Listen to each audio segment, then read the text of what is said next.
আসসালামু আলাইকুম। বাংলা নিকেতনের পক্ষ থেকে আপনাদের সকলকে জানাচ্ছি স্বাগত এবং সেই সাথে শুভ সন্ধ্যা। আমরা অনেক দিন ধরেই বাংলা নিকেতনে লাইভ কার্যক্রম এবং ফ্রি কার্যক্রম একটু কমিয়ে দিয়েছিলাম, এখন থেকে আবার নিয়মিতই হবে। ভাবলাম যে যদি দীর্ঘদিন গ্যাপ দেই তাহলে হয়তো একটু সমস্যা হয়ে যাবে। সমস্যা বলতে এরকমই যে আপনারা মনে করবেন বাংলা নিকেতন মনে হয় ঝিমিয়ে পড়েছে, তাই না? আমাকে ঠিকঠাক দেখতে এবং শুনতে পাচ্ছেন কিনা একটু জানাবেন। আজকে খুবই গুরুত্বপূর্ণ একটি ক্লাস নেব। কারক থেকে যতদূর আলোচনা করা যায়, এশার আজান হওয়ার আগ পর্যন্ত পূর্ব পর্যন্ত কারক থেকে যতটুকু আলোচনা করা যায় আমরা ততটুকুই আলোচনা করব। আমাকে ঠিকঠাক দেখতে এবং শুনতে পাচ্ছেন কিনা একটু জানাবেন এবং লাইভটি আপনারা একটু শেয়ার করে দিতে পারেন। আমাদের ফ্রি কার্যক্রম বন্ধ থাকলেও কিন্তু আমাদের পেইড ব্যাচের এক্সাম এবং পেইড ব্যাচের ক্লাস কিন্তু নিয়মিতই হচ্ছে, সেগুলো নিয়মিতই চলছে। আজকে থেকে আবার ফ্রি কার্যক্রম শুরু করে দিয়েছি। অনেকদিন ধরে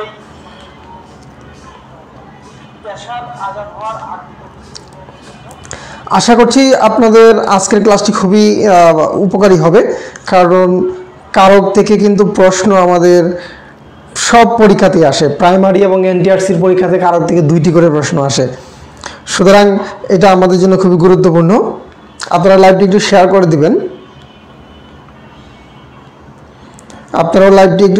দিবেন। তাহলে আমার জন্য সুবিধা হয়, স্টুডেন্টরা আসলে ক্লাসটা আর একটু বেশি জমজমাট হয়। আর যেহেতু অনেকদিন ধরে ক্লাস নিচ্ছি না, বেশি সময় নিয়েও ঘোষণা দেয়নি, একটু কম হবেই, ব্যাপার না। আপনারা যুক্ত হলেই আমরা মূল আলোচনায় চলে যাব।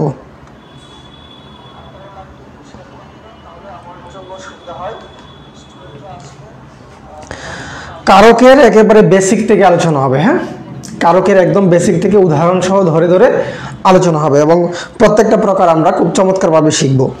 আজকে আমরা যতদূর আলোচনা করতে পারি ধারাবাহিকভাবে আগাবো আমরা একদম কারকের শুরু থেকে। বাকি প্রকারগুলো যে কয়টা বাকি থাকবে এগুলো আমরা পর্ব 1 দিয়েছি, পর্ব 2 গিয়ে শেষ করব আমরা ইনশাল্লাহ।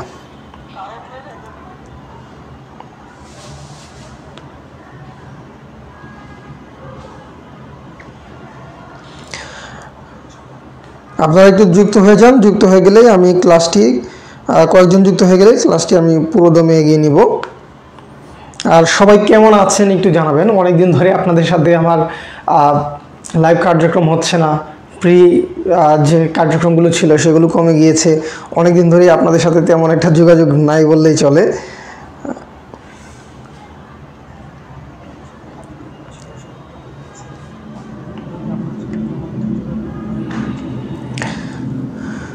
দেখুন, কারক খুবই গুরুত্বপূর্ণ একটি বিষয়। হ্যাঁ, কারক খুবই গুরুত্বপূর্ণ একটি বিষয়। এই কারকের উৎপত্তি কোথা থেকে? আমরা কিন্তু একদম শব্দর উৎপত্তি থেকে শুরু করি, মানে যেখান থেকে শুধুমাত্র কারকের প্রকারভেদ থেকে প্রশ্ন আসবে ব্যাপারটা এমন নয়। প্রশ্ন কিন্তু ঘুরে ফিরে অনেক জায়গা থেকে আসতে পারে। কারক সম্পর্কিত প্রশ্ন কিন্তু যে কোনো জায়গা থেকে আসতে পারে। জি, ওয়ালাইকুম আসসালাম। আশা করছি আপনারা সবাই ভালো আছেন এবং সুস্থ আছেন। আমরা ধারাবাহিক কার্যক্রমে আবার ফেরত এসেছি। আজকে 1 তারিখ, আজকে থেকে পুরো দমে এখানে কার্যক্রম চলবেই। আর আমি আপনাদেরকে বলেছিলাম যে আমি অসুস্থ থাকার কারণে একটু পিছিয়ে পড়েছি। আর একটা বিষয় হচ্ছে, আমার সামনে একটা গুরুত্বপূর্ণ একটা পরীক্ষা আছে, সেজন্য আমি অল্প সময় একটু বিরতির মধ্যে ছিলাম আর কি। স্যার, বাংলা বানানের একটা ক্লাস হয়েছে, আমরা আরেকটা পরিপূর্ণ ক্লাস নিব ইনশাল্লাহ। বাংলা বানানের একটা ক্লাস হয়েছে, আরেকটা ক্লাস আমরা খুব দ্রুতই নিব ইনশাল্লাহ, ঘোষণা দেব খুব শীঘ্রই। এবং পরিপূর্ণ একটি ক্লাস নিব বাংলা বানানের উপর। একটা হালকার উপর ঝাপসা ক্লাস হয়েছে আর কি।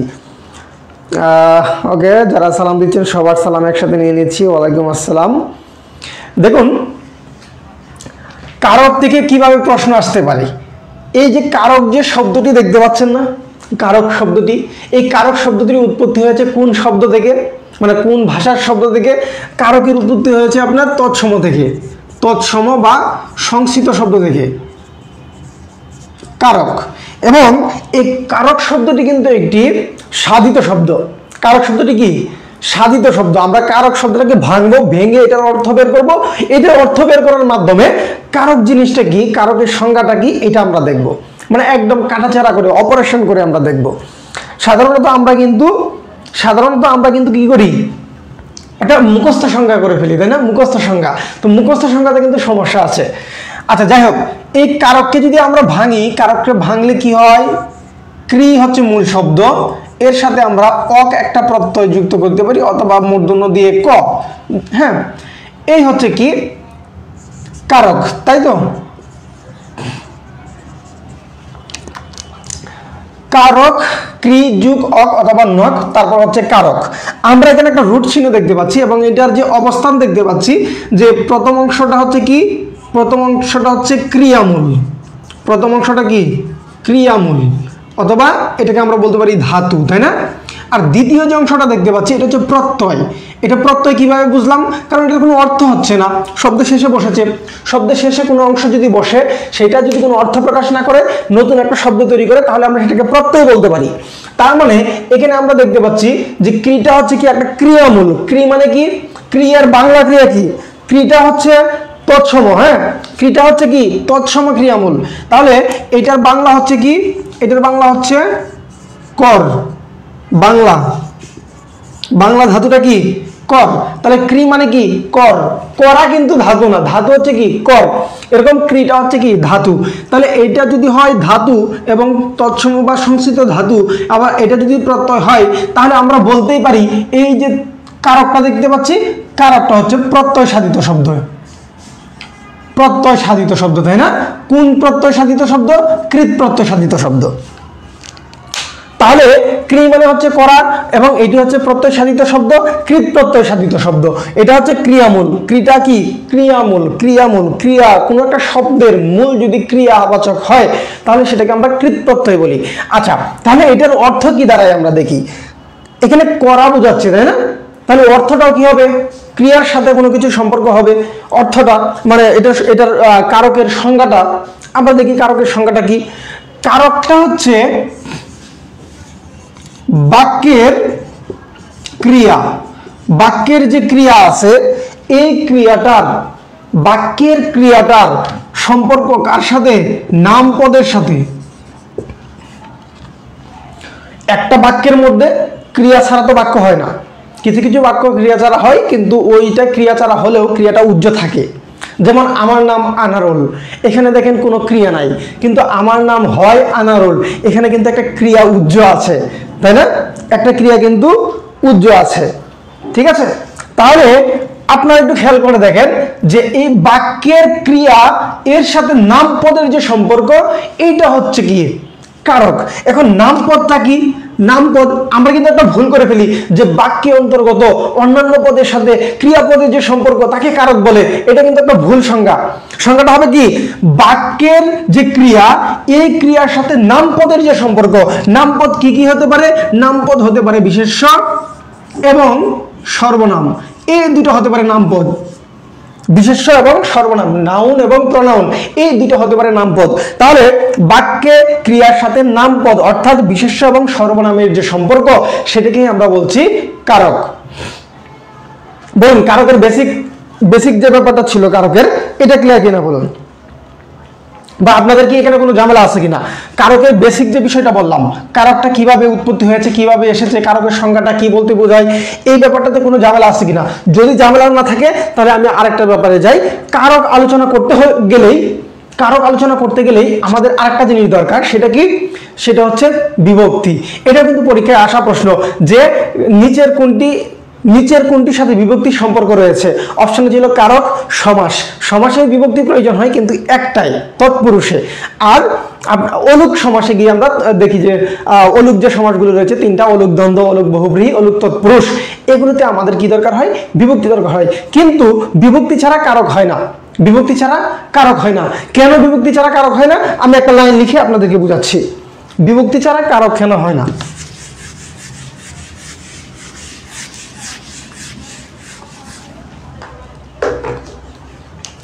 দেখুন, আমি যদি লিখি বাবা বাড়ি নেই, এটা একটা লিখলাম। আরেকটা লিখলাম বাবা বাড়িতে ফিরে এসেছেন। দেখুন আমি এখানে দুইটা বাক্য লিখলাম প্রায় একই রকমের। একটা হচ্ছে বাবা বাড়ি নেই, আর একটা লিখেছি কি বাবা বাড়িতে ফিরে এসেছেন। এখন আপনারা একটু খেয়াল করে দেখেন, বাবা বাবা কি মূল শব্দ না? মূল শব্দ। এই বাবার শব্দটার সাথে আমার বাড়িতে, তারপরে ফিরে, তারপরে এসেছেন, এই যে পুরোপুরি যে বাক্যটা, এই বাক্যটাকে আমি যদি সামঞ্জস্য করতে যাই, তাহলে একটা শব্দের সাথে আর একটা শব্দের কি করতে হয়? একটা শব্দের সাথে আর একটা শব্দের অন্বয় সাধন করতে হয়। অন্বয় সাধন, অন্বয় সাধন মানে কি? অন্বয় সাধন, অন্যয় মানে হচ্ছে সম্পর্ক, সম্পর্ক স্থাপন করতে হয় একটা শব্দের সাথে আরেকটা শব্দের। এই যে একটা শব্দের সাথে আরেকটা শব্দ কখন লেগে যায়? যখন সেখানে বিভক্তি থাকে। এখানে কি বিভক্তি আছে? এখানে তে বিভক্তি আছে, এখানে এ বিভক্তি আছে। এখানে এসেছেন, এসেছেন এর মূল শব্দ কি? আসা, কিন্তু চেন, এই যে চেনটা যুক্ত হয়েছে ব্যক্তির কারণে, পার্সনের কারণে, এগুলো কিন্তু বিভক্তি। এগুলো কি? বিভক্তি। তাহলে একটা আমি শব্দকে আরেকটা শব্দের সাথে বাক্যে মিলাইতে গেলে সেখানে অবশ্যই বিভক্তি প্রয়োগ করতে হয়, এবং এই বিভক্তি প্রয়োগ করার ফলেই একটা শব্দের পরিচয় হয়ে যায় কি? পদ। অর্থাৎ একটা শব্দকে আমি তখন পদ বলি। উপরেরটা দেখেন, বাবা কোনো বিভক্তি নাই, বাড়ি কোনো বিভক্তি নাই, নেই কোনো বিভক্তি নাই। এখানে বাড়িটাতে কোনো বিভক্তি নাই, কিন্তু এখানে কি আছে? শূন্য বিভক্তি আছে। বাবাতে কোনো বিভক্তি নাই, তারপরে এখানে কি আছে? শূন্য বিভক্তি, মানে অবিভক্তি এখানে অবস্থিত আছে। অর্থাৎ বিভক্তি ছাড়া কি হয় না? বাক্যের মধ্যে শব্দগুলো একটা আরেকটার সাথে সম্পর্ক স্থাপন করতে পারে না, এই জন্য বিভক্তির প্রয়োজন আছে। আমরা একটু বিভক্তিটা দেখি। আমরা অনেক সময় বলি, আচ্ছা আপনারা বলেন বিভক্তি কত প্রকার? এটা আপনারা উত্তর করেন, বিভক্তি কত প্রকার? আমি কারকের প্রকারভেদে আলোচনায় যাওয়ার আগে বিভক্তিটা ক্লিয়ার করে নিচ্ছি আপনাদের সাথে, না হলে সমস্যা হয়ে যাবে। কারণ বিভক্তি ছাড়া কারক নির্ণয় আসে না, বিভক্তি সহায় আসে। আপনারা একটু বলুন তো, বিভক্তি কত প্রকার? বিভক্তি কত প্রকার? যারা যুক্ত আছেন, অনেকেই যুক্ত আছেন, আপনাদেরকে ধন্যবাদ জানাচ্ছি। এবং আপনারা ক্লাসটি শেয়ার করে দিতে পারেন, এই ক্লাসটি কিন্তু গুরুত্বপূর্ণ। হ্যাঁ, যাদের কারকের বেসিক ক্লিয়ার দরকার তারা এটা সেভ করে রাখতে পারেন। একজন লিখেছেন 3 প্রকার, শাহনাজ রহমতুল্লাহ লিখেছেন 3 প্রকার। অন্যদের মতে কত প্রকার বিভক্তি? বিভক্তি কত প্রকার? এই বিভক্তিটা 3 প্রকার, সরি 3 প্রকার বলতেছি, উনিও 3 প্রকার লিখছে, আমিও 3 প্রকার বলে ফেললাম। 3 প্রকার না, বিভক্তিটা হচ্ছে 2 প্রকার। বিভক্তিটা 2 প্রকার। কি কি? এক হচ্ছে নাম অথবা শব্দ বিভক্তি, আর একটা হচ্ছে ক্রিয়া বিভক্তি। আরেকটা কি? ক্রিয়া বিভক্তি। এই হচ্ছে 2টা প্রকার। বিভক্তি 2 প্রকার, মনে রাখবেন। বিভক্তি কিন্তু 7 প্রকার না। যদি পরীক্ষায় প্রশ্ন আসে বিভক্তি কত প্রকার, আপনারা কিন্তু অনেকেই উত্তর করতে পারেন 7 প্রকার, কিন্তু না, বিভক্তি 7 প্রকার না। বিভক্তি হচ্ছে 2 প্রকার। একটা হচ্ছে কি শব্দ বিভক্তি বা নাম বিভক্তি, আর একটা হচ্ছে কি ক্রিয়া বিভক্তি। এই যে দেখতে পাচ্ছেন নাম বিভক্তি, এইটা 7 প্রকার। এটা কত প্রকার? এটা হচ্ছে 7 প্রকার। নাম বিভক্তি বা শব্দ বিভক্তি হচ্ছে 7 প্রকার, আর ক্রিয়া বিভক্তির কোনো প্রকার নাই। ক্রিয়া বিভক্তি কোনগুলো? ক্রিয়া বিভক্তি হচ্ছে, ধরেন যে ক্রিয়াগুলো আমরা বাক্যে ব্যবহার করি, এই ক্রিয়ার সাথে ব্যক্তি অনুসারে আমরা পুরুষ অনুসারে আর কি যেগুলো ব্যবহার করি। যেমন ধরেন আমি একটা ক্রিয়া লিখলাম কি? আশা। আশা। এখন আমি যদি লিখি যে আমি আসলাম, এটা কি মূল? আমি লিখলাম কি? আসলাম, আমি আসলাম। তাহলে আশের সাথে লাম যুক্ত করে দিলাম না অতিরিক্ত, এটা ক্রিয়া বিভক্তি। এখন তিনি আসলেন, তিনি আসলেন, এই যে লেন যুক্ত করে দিলাম, এটা ক্রিয়া বিভক্তি। তুই আসবি, এই যে বি যুক্ত করে দিলাম, ক্রিয়া বিভক্তি। আসো, ও যুক্ত করে দিলাম, ক্রিয়া বিভক্তি। ঠিক আছে? তারপরে আর কি করা যায়? আসবেন, এই যে বেন যুক্ত করে দিলাম, ক্রিয়া বিভক্তি। তারপরে আসবা, হ্যাঁ তুমি আসবা, এই যে এগুলো হচ্ছে কি? ক্রিয়া বিভক্তি। তাহলে ক্রিয়ার সাথে পুরুষ অনুযায়ী যে অতিরিক্ত অংশটুকু যুক্ত হয় সেটা কাল এবং পুরুষ অনুসারে, কাল এবং পুরুষ অনুসারে একটা ক্রিয়ার সাথে অতিরিক্ত যে অংশটা যুক্ত হয় সেটা হচ্ছে ক্রিয়া বিভক্তি। আর নাম বিভক্তি বা শব্দ বিভক্তি হচ্ছে কয় প্রকার? 7 প্রকার। এই 7টাকে আমরা বলছি প্রথমা, দ্বিতীয়া, তৃতীয়া, চতুর্থী, পঞ্চমী, তারপরে বলছি ষষ্ঠী, তারপরে বলছি হচ্ছে সপ্তমী। নাম শব্দের সাথে অর্থাৎ সর্বনাম এবং বিশেষ্য পদের সাথে মূল যে শব্দটা থাকে তার সাথে অতিরিক্ত অংশ যুক্ত হয়ে যে শব্দগুলো তৈরি হয় সেটাকে আমরা কি বলছি? এই বিভক্তি। বইয়ে 3 প্রকার, বইয়ে আরেকটা প্রকার কি দেয়া বলুন তো? শাহনাজ রহমতুল্লাহ, আপনি একটু বলুন তো 3টা প্রকার আরেকটা কি দেয়া আছে বইয়ে? একটু লিখেন, আমি পরে দেখে নিচ্ছি। হ্যাঁ, কমেন্টে লিখে ফেলেন আরেকটা প্রকার কি দেয়া আছে। আচ্ছা, প্রথমা বিভক্তি কি? প্রথম হচ্ছে শূন্য, যেখানে কোনো বিভক্তি থাকে না, শূন্য। দ্বিতীয় বিভক্তি কি? কে রে, কে রে, কোন শব্দ শেষে কে থাকবে, যেমন আমাকে, আমাকে, ঠিক আছে। তৃতীয় বিভক্তি কি? তৃতীয় বিভক্তি হচ্ছে ধারা দিয়া কর্তৃক, ধারা দিয়া কর্তৃক। চতুর্থী বিভক্তি কি? চতুর্থী বিভক্তি হচ্ছে কে রে, তারপর হচ্ছে কি জন্ম নিমিত্ত, জন্ম নিমিত্ত। পঞ্চমী কি? হইতে থেকে চে, হইতে থেকে চে। ষষ্ঠী কি? র এর, র এর, যেমন আমার, আমার মূল শব্দটা কিন্তু আমা, এর সাথে র বিভক্তি আছে। ওকে। সপ্তমী, যেমন বাবার বয়স এত, বাবার এই যে রটা যুক্ত করলাম। সপ্তমী, সপ্তমীতে কি হবে? সপ্তমীতে হবে এ অন্তস্থ অ তে, ঠিক আছে। এই কথা মনে রাখলেই হবে আমাদের বিভক্তি। আমাদের মূলত এই বিভক্তিগুলো নিয়েই কাজ করতে হবে, আমাদের এই বিভক্তিগুলো নিয়েই কাজ করতে হবে।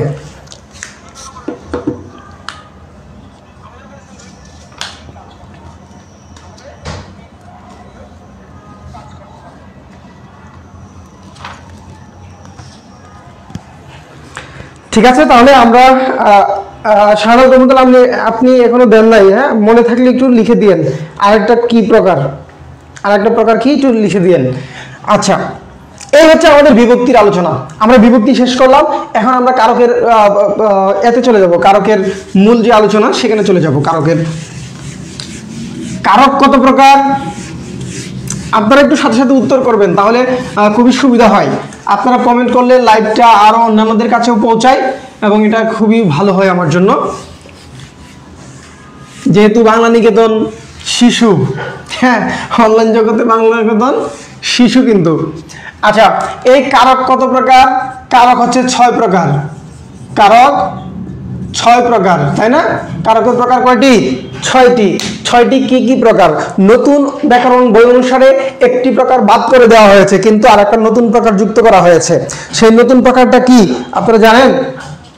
বাদ দেওয়া হয়েছে কোনটি? বাদ দেওয়া হয়েছে সম্প্রদান। কেন বাদ দেওয়া হয়েছে? আচ্ছা, সম্প্রদান কারক বাদ দিতে চেয়েছিলেন কে? এটি কিন্তু পরীক্ষায় আসা প্রশ্ন। বাংলা ব্যাকরণে কারক অংশের সম্প্রদান কারক বাদ দিতে চেয়েছিলেন কে? সম্প্রদান রবীন্দ্রনাথ ঠাকুর। রবীন্দ্রনাথ ঠাকুর তিনি বলেছেন এটার দরকার নাই। কেন সম্প্রদান কারক দরকার নাই এটাও আমরা দেখব। তার আগে প্রকারগুলো লিখে নিই, তারপর কেন সম্প্রদান কারক বাদ দেওয়া হয়েছে, কেন দরকার নাই সম্প্রদান, এটা আমরা একটু দেখে নেব। ওকে, 6 প্রকারের মধ্যে কি কি রয়েছে? 6 প্রকারের মধ্যে প্রথমে রয়েছে হচ্ছে কর্তৃকারক, তাই না? প্রথমে হচ্ছে কর্তৃকারক, 2 নম্বরে আছে হচ্ছে কর্মকারক, কর্মকারক, 3 নম্বরে আছে হচ্ছে করণ কারক, 4 নম্বরে আছে হচ্ছে সম্প্রদান কারক,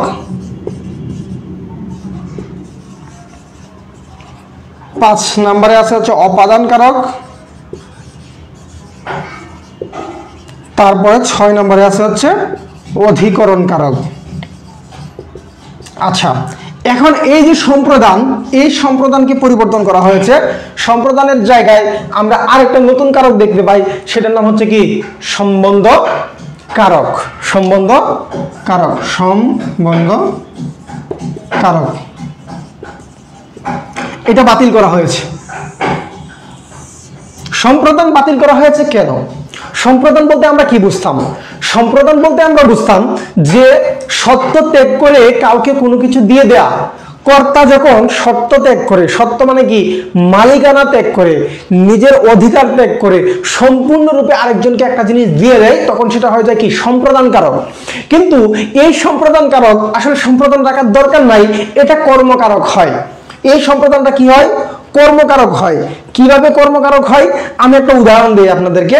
যেমন ধরেন আমরা কি বলি, সম্প্রদানের একটা উদাহরণ দিতে গেলে তো আমরা প্রথমে কি বলি বলুন তো? প্রথমে আমরা বলি যে ভিক্ষুককে ভিক্ষা দাও, অথবা সৎপাত্রে কন্যা দাও। মানে এখানে কন্যাটা দিবে কে? কন্যাটা কে দিবে? বাবা বা পিতা। তাহলে পিতাকে বলা হচ্ছে যে সৎ পাত্রে কন্যা দাও। এখন কন্যা দিয়ে তো আর কন্যা ফেরত নেয় না, এই জন্য এটাকে আমরা সম্প্রদান কারক বলতাম। কিন্তু এই যে সৎ পাত্রে কার কাছে কন্যা দিতে বলা হচ্ছে? এই যে দেওয়ার কাজটা, এই দেওয়ার কাজটা কে করতেছে? পিতা। পিতা কাকে দিচ্ছে? সৎ পাত্রকে দিচ্ছে। তাহলে দেওয়ার কাজটা যাকে আশ্রয় করে হচ্ছে সে কি? সে হচ্ছে কর্ম। সে হচ্ছে কি? কর্ম। তাহলে এখন যদি বর্তমানে পরীক্ষায় যদি আসে সৎ পাত্রে কন্যা দাও, অপশনে দেখলেন সম্প্রদান কারক নাই, অপশনে আছে কর্মকারক, তাহলে আপনাদের উত্তর করতে হবে কর্মকারক। কেন? কারণ হচ্ছে এই যে পিতা যে কন্যাকে দিবে, পিতা কন্যাকে দিবে মানে কর্তা, কোনো কিছু দিবে। কাকে দিবে? যাকে আশ্রয় করে দিবে, মানে যাকে দিবে সেই হচ্ছে কি? কর্ম। এই জন্য যেমন ভিক্ষুককে ভিক্ষা দাও, এই যে ভিক্ষুক, এই ভিক্ষুকটা হচ্ছে কি? কর্মকারক। সম্প্রদান তো ছিলই, কিন্তু এখন সম্প্রদান নাই, সম্প্রদান কারকটা নাই। অপশনে যদি সম্প্রদান না থাকে তাহলে আমাদের উত্তর করতে হবে কি? কর্মকারক। ভিক্ষুককে ভিক্ষা দাও, তার মানে কি? আপনি ভিক্ষা দিবেন, কেউ দিবে, তাই না? কাকে দিবে? ভিক্ষুককে দিবে। এখানে ভিক্ষুককে, এটা হচ্ছে কি হয়ে যাবে? কর্মকারক হয়ে যাবে। তাহলে আমরা সম্প্রদান এই কর্মকারক কিভাবে হয়ে গেল, সেখানে সম্বন্ধ কারকটা চলে আসলো, এটা আমরা দেখে নিলাম। ওকে, সম্বন্ধ কারক যেটা, এটা খুবই সহজ একটা কারক, এটা আমরা শেষের দিকে আলোচনা করব, এটা এখন আমরা আলোচনা করব না। আমরা দেখি কর্তৃকারকে চলে যাব, কর্তৃকারক নিয়ে আলোচনা করব, তারপরে হচ্ছে আমরা কর্মকারক আলোচনা করব। আজকে বেশি ফোকাস দেব আমরা কর্তৃকারক এবং কর্মকারকে।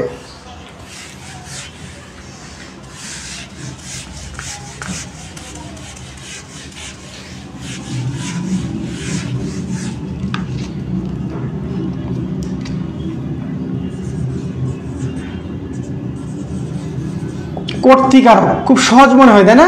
কর্তৃকারক, কিন্তু সহজের মধ্যেও কিছু কিছু শব্দ আমরা শুধুমাত্র একটু মানে সচেতন না হওয়ার কারণে আমরা কিন্তু ভুল করি। সেই ভুলগুলো কি হয় আমরা একটু দেখে নিই এখন। সেই ভুলগুলো আমরা একটু দেখে নিই। কর্তৃকারক, কর্তৃকারকটা কি আপনারা যা জানেন একটু লিখুন তো, কর্তৃকারকটা কি?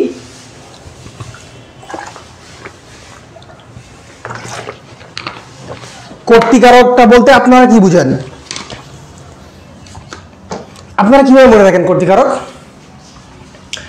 কর্তৃকারক মানে কি? কর্তা। কর্তা মানে কি? কর্তা মানে যে করে, যে করে সেই কর্তা। কি করে? ক্রিয়া সম্পাদন করে, তাই না? ক্রিয়া সম্পাদন করে। এখন একটা জিনিস খেয়াল রাখবেন, এখানে যে এই যে কর্তা, যে করে বা ক্রিয়া সম্পাদন করে সেই কর্তা। এখন সে পশু হোক, সে মানুষ হোক, সে কোনো বস্তু হোক, যা কিছুই হোক না কেন, যা কিছুই হোক না কেন, সে কি? কর্তা। মানে যে কাজ করবে সেই কর্তা। এখন এটা পশু হোক, প্রাণী হোক, ব্যক্তি হোক, যাই হোক না কেন, সে হচ্ছে কি? কর্তা। যেমন আমি যদি বলি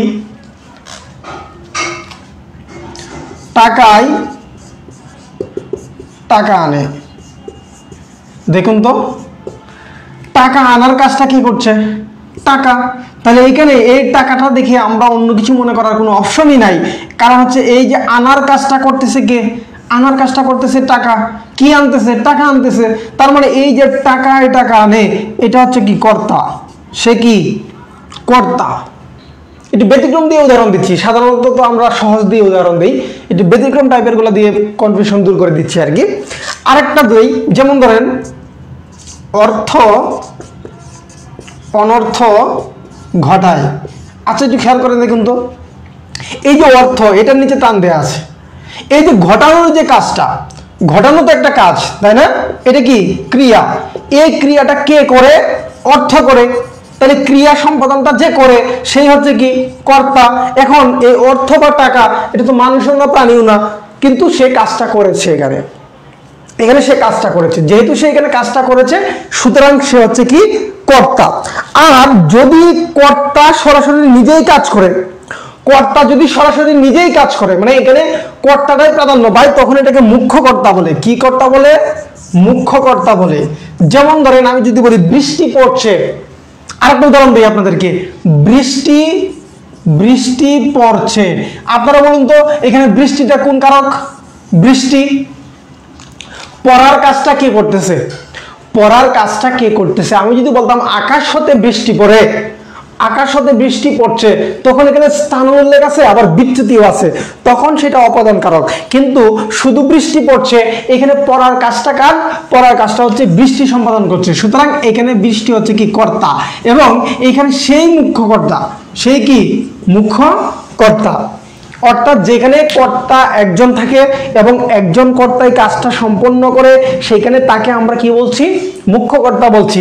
আমরা কিন্তু কর্তা অনেক ধরনের পাবো, সব ধরনের কর্তাই আজকে আমরা পড়ে ফেলবো। তাহলে এখানে আমরা যা বুঝলাম সেটা হচ্ছে কি, যে ব্যক্তি, ব্যক্তি, বস্তু, পশু, যাই হোক না কেন, কাজ যে করবে, বাক্যের মধ্যে যে ক্রিয়া থাকবে, এই ক্রিয়াটা যার দ্বারা হচ্ছে সেই কর্তা। এই থিমটা মাথায় মনে রাখবেন। এখন আমরা এই কর্তার প্রকারগুলো একটু দেখে ফেলি।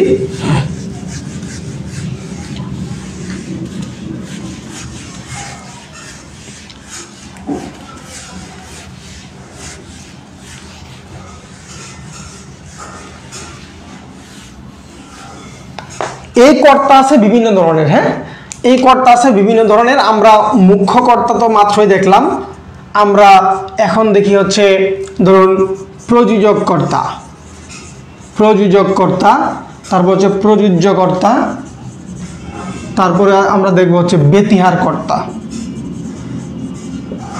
বেতিহার কর্তা। মুখ্য কর্তা আমরা দেখে ফেললাম, মুখ্য কর্তা একেবারে মূল, মূল, এটা নিয়ে আর আলোচনার দরকার নাই। প্রযোজক এবং প্রযোজ্য কর্তা, বেতিহার কর্তা, এই জিনিসগুলো আমরা একটু কনসেপ্টটা ক্লিয়ার নেই, কনসেপ্টটা ক্লিয়ার করে নিই, তাহলে আমাদের জন্য সুবিধা হয়ে যাবে।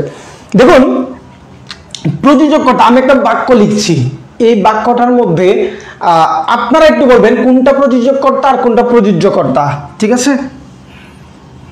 মা শিশুকে চাঁদ দেখাচ্ছেন, মা শিশুকে চাঁদ দেখাচ্ছেন।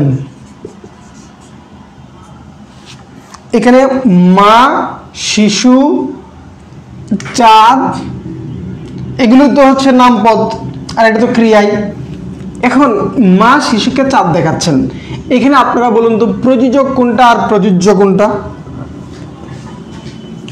প্রযোজক যে প্রযোজনা করে আর যে প্রযোজিত হয় সে হচ্ছে প্রযোজ্য, যে প্রযোজিত হয় সে হচ্ছে কি প্রযোজ্য।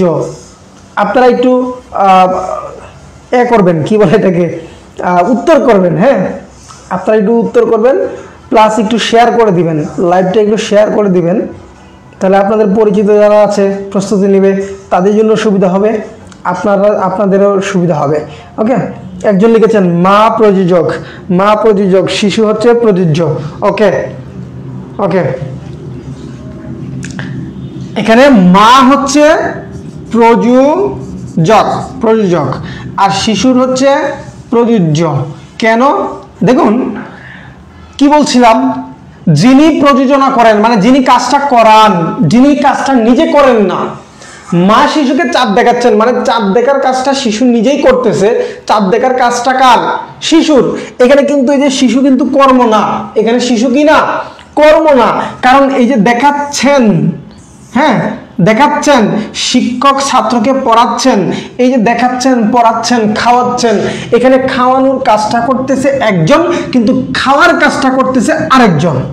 সুতরাং এখানে শিশুটাও কিন্তু কর্তা, মা হচ্ছে কাজটা করাচ্ছেন, প্রযোজনা করছেন, এই জন্য তিনি প্রযোজক কর্তা। শিশুকে, শিশুটা হচ্ছে দেখার কাজটা, চাঁদ দেখার কাজটা শিশু নিজেই করছে, সুতরাং সে হচ্ছে প্রযোজ্য কর্তা। আর চাঁদটা হচ্ছে কি, এই যে দেখার যে কাজটা, এটা চাঁদকে আশ্রয় করে হচ্ছে, এটা হচ্ছে কর্ম। চাঁদটা হচ্ছে কি? কর্ম। শিশু কি দেখছেন? শিশু কি দেখছে? শিশু চাঁদ দেখছে, তাই না? তাহলে এখানে হচ্ছে এটা কর্ম হয়ে গেল। আচ্ছা, তাহলে আসেন বেতিহার কর্তা। আমরা বেতিহার বহুব্রীতেও দেখেছি যে দুটি জিনিস একই রকম সমজাতীয় যখন হয়, কাজ করে সমজাতীয়, তখন আমরা সেটাকে কি বলতে পারি? তখন আমরা সেটাকে বলতে পারি হচ্ছে বেতিহার। তো কর্তা কেমন হবে? কর্তা হবে এখানে দুটি কর্তা থাকবে, একই কাজ করবে, দুজন কর্তা একই কাজ করবে। তাহলে কর্তা দুইজন, কাজ একটি, মানে দুজন মিলে একটি কাজ করবে। কি রকম? যেমন আমি যদি বলি রাজায় রাজায়, রাজায় রাজায় লড়াই, তাহলে এখানে লড়াই একটা কাজ, লড়াই একটা কাজ, কিন্তু কে কে করতেছে? রাজায় রাজায়, মানে একজন আর একজন, দুজন মিলে একটা কাজ করতেছে, এটা হচ্ছে বেতিহার কর্তা।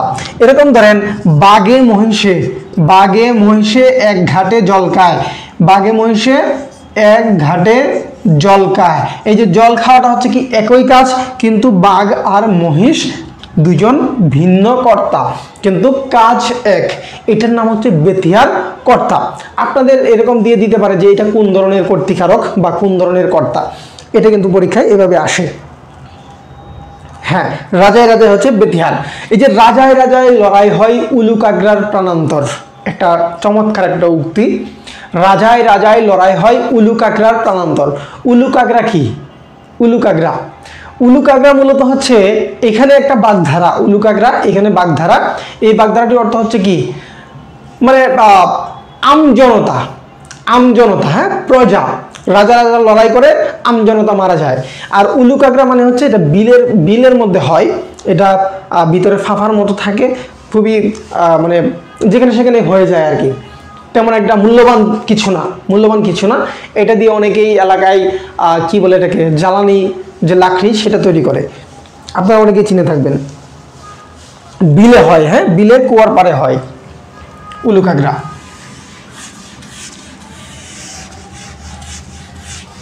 এখন আসেন এই কর্তার মধ্যে বাচ্চের একটা গুরুত্বপূর্ণ প্রকার আছে।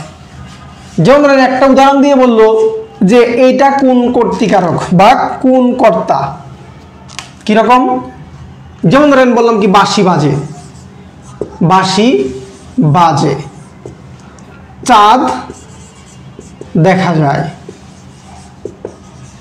বাঁশি বাজে ওই মধুর লগনে, তাই না? আচ্ছা, বাঁশি বাজে, চাঁদ দেখা যায়। আচ্ছা, বাঁশি যে বাজতেছে, বাঁশি কি নিজে বাজতে পারে?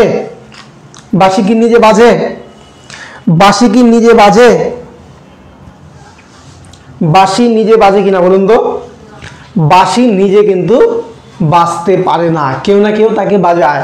কিন্তু এইখানে সে নিজেই কর্তার মতো আচরণ করতেছে। মূলত বাঁশিটা হচ্ছে কি, এই যে বাজানো যে কাজটা, এই কাজটা কাকে আশ্রয় করে হয়?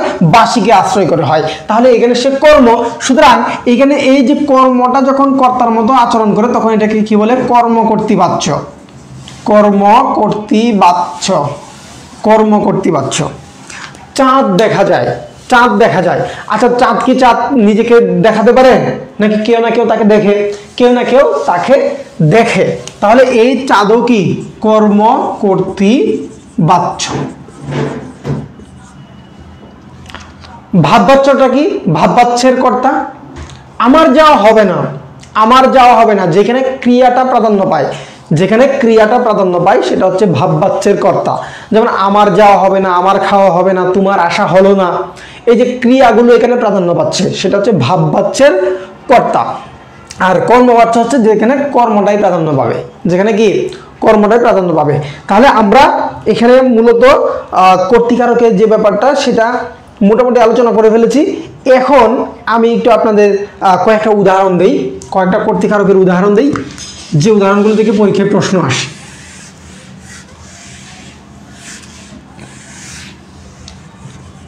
আপনারা নির্ণয় করবেন, কিন্তু আপনারা নির্ণয় করবেন। আমি দিচ্ছি, দোষে মিলে করি কাজ, হারি জিতি নাহি লাজ, তাই না? এই যে দোষে, এটা কোন কারক? বিভক্তি সহ লিখবেন, বিভক্তি সহ লিখবেন। জেলে ভাই ধরে মাছ মেঘের ছায়ায়, এই যে জেলের নিচে দাগ, এটা কোন কারক? তারপর হচ্ছে চণ্ডী দাসে কহে সবার উপরে মানুষ সত্য তাহার উপরে নাই। এইখানে চণ্ডী দাসে কোন কারকে কোন বিভক্তি? বিভক্তি সহ লিখবেন।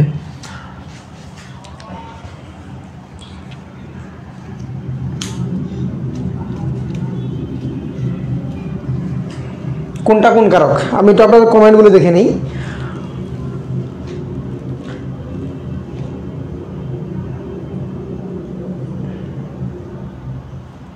আচ্ছা, এটা কোনটা কোনটা কি কোনটা কি মানে কোনটা সপ্তমী, কত নাম্বারটা? আপনারা এইভাবে লিখেন, 10-এ কত, মানে 10-এ কর্তাই কত, জেলে কর্তাই কত, চণ্ডীদাসে কর্তাই কত, এভাবে লিখেন আর কি। আর একটা দেই, চুরে না শুনে ধর্মের কাহিনী।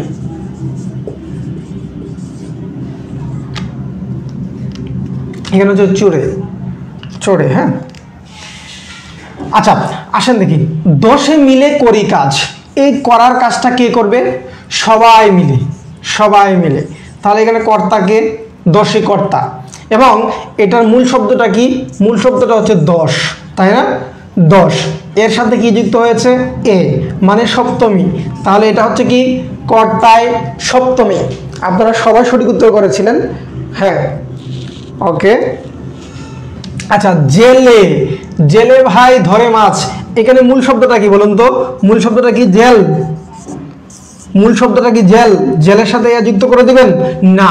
এখানে যদি আপনি জেলের সাথে এ যুক্ত করে দেন তাহলে কিন্তু মূল শব্দটা পরিবর্তন হয়ে জেল হয়ে যাচ্ছে। জেল হাজত আর জেলে, যে মাছ ধরে জাল দিয়ে, এক জিনিস হলো না। এখানে অর্থটা পরিবর্তন হয়ে যাচ্ছে। যদি অর্থটা এভাবে পরিবর্তন হয়ে যায় তাহলে কিন্তু কি হবে না? এখানে সঠিক উত্তর হবে না। এখানে মূল শব্দটাই কি? জেলে। তাহলে এটা কি হয়ে যাবে? জেলে হচ্ছে কর্তায় শূন্য, কর্তায় শূন্য হচ্ছে জেলে। চণ্ডীদাসে কহে, চণ্ডীদাস নামটা যদিও বিভক্তিহীন, শূন্য, কিন্তু এখানে বনিতা। হ্যাঁ, যখন চণ্ডীদাস নিজের নাম উল্লেখ করে দিয়েছেন তখন এটা হয়ে গেছে বনিতা। এখানে কি বলা হচ্ছে? যে চণ্ডীদাসে কহে, মূল শব্দ ছিল হচ্ছে দাস, এর সাথে এ যুক্ত হয়েছে, তার মানে এটা সপ্তমী। চণ্ডীদাসে কহে। চোরে না শুনে ধর্মের কাহিনী, এই যে কাহিনী শোনার কাজ এটা কে করবে? চোর। তাহলে এই যে চোর, এই চোরের সাথে আমরা এ বিভক্তি যুক্ত করে দিছি, এই জন্য এটা কি হয়ে গেল? সপ্তমী। আরেকটা জিনিস মনে রাখবেন, আরেকটা জিনিস মনে রাখবেন, সেটা হচ্ছে কর্তৃকারকে, কর্তৃকারকে শূন্য এবং সপ্তমী বিভক্তি হয়। কর্তৃকারকে কি হয়? শূন্য এবং সপ্তমী বিভক্তিটাই হয়। অন্যান্য বিভক্তি হয় কিন্তু একেবারেই কম, ব্যতিক্রম, খুবই অল্প, ঠিক আছে? কিন্তু সপ্তমী এবং শূন্য বিভক্তিটাই কর্তৃকারকে বেশি হয়। তাহলে কর্তৃকারক নিয়ে আপনাদের কোনো প্রশ্ন আছে কিনা? কারো কর্তৃকারক নিয়ে শুরু থেকে যারা ক্লাসটিতে যুক্ত আছেন, আপনাদের কোনো প্রশ্ন আছে কিনা কর্তৃকারক থেকে, বা কর্তৃকারকের কোনো উদাহরণ থেকে আপনাদের কোনো প্রশ্ন আছে কিনা?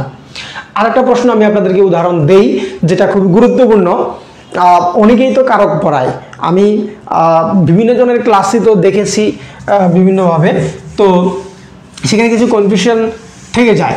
হ্যাঁ, যেমন ধরেন একজনের ক্লাস দিতে গেছি, আমি বদনাম করছি না, মানে হয়তো উনি ব্যাপারটা যেভাবে বোঝাতে চেয়েছেন সেভাবে আমি বুঝিনি, অথবা তিনি বুঝাতে পারেননি আর কি। ব্যাপারটা এরকম যে আকাশ হতে বৃষ্টি পড়ে, আকাশ হতে বৃষ্টি পড়ে, অথবা ছাদ থেকে পানি, মানে ব্যাপারটা এরকম। ধরেন বললাম কি, আকাশ হতে বৃষ্টি পড়ে। আচ্ছা, এখানে পড়ার কাজটা তো বৃষ্টি নিজেই করতেছে, তাই না? কিন্তু এখানে কি করছে? বিচ্যুতি, তাই না? বিচ্যুতি। পড়ার কাজটা বৃষ্টি করতেছে, এখানে বৃষ্টি কর্তা, কিন্তু কর্তা হলেও এখানে একটা বিচ্যুতি আছে, এখানে স্থান আছে, তাই না? স্থান আছে। স্থান থেকে, কোনো স্থান থেকে যখন বিচ্যুতি ঘটে কোনো কিছুর, তখন সেটা অপাদান হয়ে যায়, তাই তো? সেটা অপাদান হয়ে যায়। তো সেমভাবে আমি যদি বলি ছাদ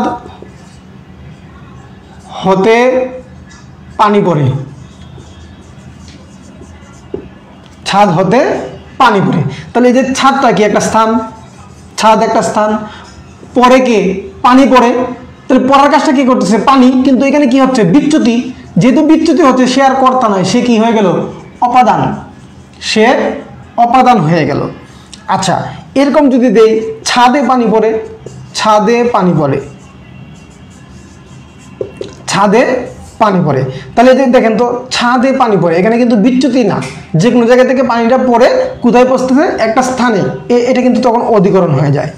তো বেশি ঝামেলা করছে এই দুইটার মধ্যে, এই দুইটার মধ্যে এসে দুইটা জিনিস বলছে, একটা বলছে কি অধিকরণ আর একটা অপাদান। তো এটা একটু অনেক সময় ঝামেলা লেগে যায়, এরকম কিছু বাক্য আছে যে বাক্যগুলোতে সমস্যা তৈরি হয়। তো আমরা একটা জিনিস দেখি, এখানে একটা জিনিস দেখি, আমি আপনাদের প্রশ্নটা রাখি, তারপর আপনারা উত্তর করেন। আমি এইটার আলোচনা করবো আর কি, আগে আপনাদের উপর প্রশ্নটা রাখি। যেমন ধরেন পাহাড়ের ঢাল বেয়ে জল নামছে, ওকে, জল কোন কারক? পাহাড়ের ঢাল বেয়ে জল নামছে, জল কোন কারক? যারা প্রচলিত বই পড়েছেন অনেকেই ভুল করবেন, আবার প্রচলিত বইয়ের মধ্যে কোনো কোনো বইয়ের সঠিক দেয়া আছে, ঠিক আছে। আচ্ছা আরেকটা দেই, জল পরে পাতা নড়ে, জল পরে পাতা নড়ে, এই যে জল পরে আর পাতা নড়ে, জল পাতা, এগুলো কোন কারক? এখানে দুইটা বাক্য দিলাম, দুইটা বাক্যই গুরুত্বপূর্ণ এবং পরীক্ষায় এসেছে এবং বিভিন্ন জায়গায় বিভিন্ন ধরনের উত্তর দেওয়া, এবং আমরাও এটা অনেকে অনেক ধরনের উত্তর করি, ঠিক আছে। একজন লিখেছেন করণ, না এখানে করণ হবে কিভাবে? করণ হওয়ার তো করণ হতে হলে কি হতে হবে? করণ হবে তখনই, যেমন ধরো আমি বললাম কি যে কপোল ভাসিয়া গেল নয়নের জলে, 30 বছর ভিজায় রেখেছি নয়নের জলে, কিসের দিয়া, কি দিয়া ভিজায় রাখছি? নয়নের জল দিয়ে ভিজায় রাখছি। কপুল কি দিয়ে ভাসিয়া গেল? জল দিয়ে ভাসিয়া গেল। তখন ওইটা হচ্ছে একটা মাধ্যম বা উপায়, একটা যন্ত্র, তাই না, কোনো কিছু করার উপায়, সহায়ক, তখন সেটা করণ হবে। কিন্তু এখানে করণ হবে না, এখানে করণ হবে না, নরে কর্ম না, নরে কোনো কর্ম না, নরে কোনো কর্ম না, নরে তো ক্রিয়া, নরে তো ক্রিয়া। আমি বলছি যে এই জল, এই জল, এই জল, এই পাতা, এই তিনটা কোনটা কোন কারক? করণ কারক কখন হবে? 30 বছর ভিজায় রেখেছি দুই নয়নের জলে, 30 বছর যে আমি ভিজিয়ে রাখলাম, কি দিয়ে ভিজিয়ে রেখেছি? নয়নের জলে, তাহলে ওই জলটা হচ্ছে করণ, ওই জলটা কি করণ। আচ্ছা এসে ধোলা লিখেছেন কর্তা, হাফিজুর রহমান লিখেছেন কর্তা কারক, ওকে, হ্যাঁ হ্যাঁ, এই যে দেখেন আমরা এটা আস্তে আস্তে দেখি, পাহাড়ের ঢাল বেয়ে কে নামছে, কিন্তু আমরা যে কি দিয়ে উত্তর করি, পাহাড়ে ঢাল বেয়ে কি নামছে, তাহলে কর্ম হয়ে যায়, তাই না? কিন্তু কি বলার কোনো দরকার নাই, কি দিয়ে মনে রাখারই দরকার নাই। এই যে নামার কাজটা, এইটা হচ্ছে কি ক্রিয়া। কে নামতেছে বলুন তো, কে নামতেছে? আপনি, আমি, নাকি জল? জল নিজেই নামতেছে। এখানে জলটা যদিও বস্তু, বস্তু হওয়ার পরেও এটা কিন্তু কর্তৃকারক, কর্তৃকারক, এবং জলের সাথে কোনো বিভক্তি নাই, এই জন্য এটা কি হবে? শূন্য হবে। হ্যাঁ, জল পড়ার কাজ নিজেই করতেছে, সুতরাং এটা হচ্ছে কর্তৃকারক। তারপরে দেখেন, তারপরেরটা জল পরে পাতা নড়ে। আচ্ছা পড়ার কাজটা কে করতেছে? পড়া। জল কি কেউ ফেলছে? কেউ কারো মাধ্যমে পড়তেছে নাকি নিজেই পড়তেছে? জল পরে, এটাও কর্তা, জল পরে এটাও কি কর্তা। পাতা নড়ে, পাতাটা নড়তেছে, এখন পাতাটা কে নাড়াচ্ছে? এটা কি উল্লেখ আছে এখানে? আমি যে বলতাম যে বাতাসে পাতা নড়ে, এটা বলেছি না, পাতা নড়ে, জল পরে পাতা নড়ে, পাতা নিজেই নড়ার কাজটা করতেছে, পাতা নিজেই তার ক্রিয়াটা সম্পাদন করছে, সুতরাং এটাও কি কর্তা, কর্তৃকারক। এখন যে যে বইয়ে কর্ম দেওয়া আছে সেটা কেটে দিয়ে সংশোধন করে নেবেন, এবং এটাই সঠিক, এবং এটাই সঠিক। যে যে বইয়েই দেখা থাকুক না কেন সেটা কিন্তু যুক্তি ভুল। যুক্তি হচ্ছে এটাই, ক্রিয়া যে সম্পাদন করবে সে বস্তু হোক, প্রাণী হোক, পশু হোক, মানুষ হোক, ভূত প্রেত যাই হোক, ভূত প্রেত যাই হোক না কেন সবই হচ্ছে কি কর্তা, এবং এই কর্তাই সবসময় হবে। আরেকটা দিই, যেমন ধরেন কলমটি ভালো লিখে। আচ্ছা, কলম কি নিজে নিজে লিখে? কলম নিজে নিজে লিখতে পারে? এই যে এটা কি নিজে নিজে লিখতে পারে? আমি লিখছি তখন সে লিখতে পারছে, তাই তো? কিন্তু এখানে দেখেন কলমটি ভালো লিখে, এই লেখার কাজটা কলম নিজেই করতেছে বাক্যের মধ্যে, সুতরাং সে কর্তা। সে কি কর্তা, এবং তার আলাদা একটা পরিচয় আছে, সেটা হচ্ছে কি কোনো বস্তু যখন, কোনো কর্ম যখন নিজে কাজ করতে পারে না কিন্তু বাক্যের মধ্যে দেখা যায় যে সে নিজেই কাজ করতেছে, সে তখন কর্মটা কর্তা হয়ে যায়। এই জন্য এটাকে কর্মকর্তৃবাচ্য বলে, কর্মকর্তৃবাচ্যের কর্তা বলা হয় এটাকে। ঠিক ওই রকম, ওই যে বাঁশি বাজে ওই মধুর লগনে, বাঁশি নিজে বাজতে পারে না, কেউ না কেউ বাজায়, সুতরাং এটা হচ্ছে কর্মকর্তৃবাচ্যের কর্তা, কিন্তু সে কর্তা। সে কি কর্তা। তাহলে আশা করি যে আপনাদের এই কর্তার যে ব্যাপারটা, এটা আর ঝামেলা হবে না ইনশাল্লাহ। আমরা কর্মকারকে যাই।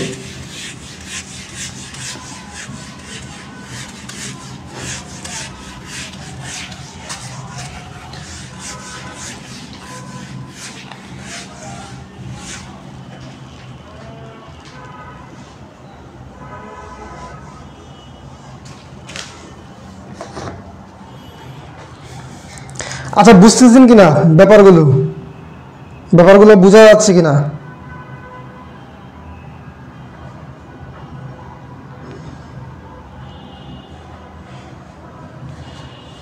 ব্যাপারগুলো বোঝা যাচ্ছে কিনা, ক্লিয়ার কিনা ব্যাপারগুলো?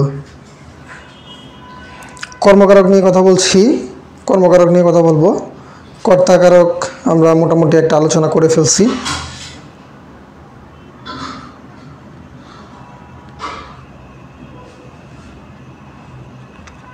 আর আপনারা আমার গ্রুপটাতে একটু মানুষজন একটু যুক্ত করে দিবেন। হ্যাঁ, গ্রুপটাতে একটু লোকজন, সদস্য, মেম্বার যুক্ত করে দিবেন। আপনারা অনেকেই যুক্ত করেছেন, আরও যারা আছে আপনাদের পরিচিত যারা চাকরি প্রত্যাশী তাদেরকে যুক্ত করে দিবেন, তাহলে আমরা সেখানে আরও বড় পরিবারের একটা গ্রুপ হয়ে যাবে ইনশাল্লাহ।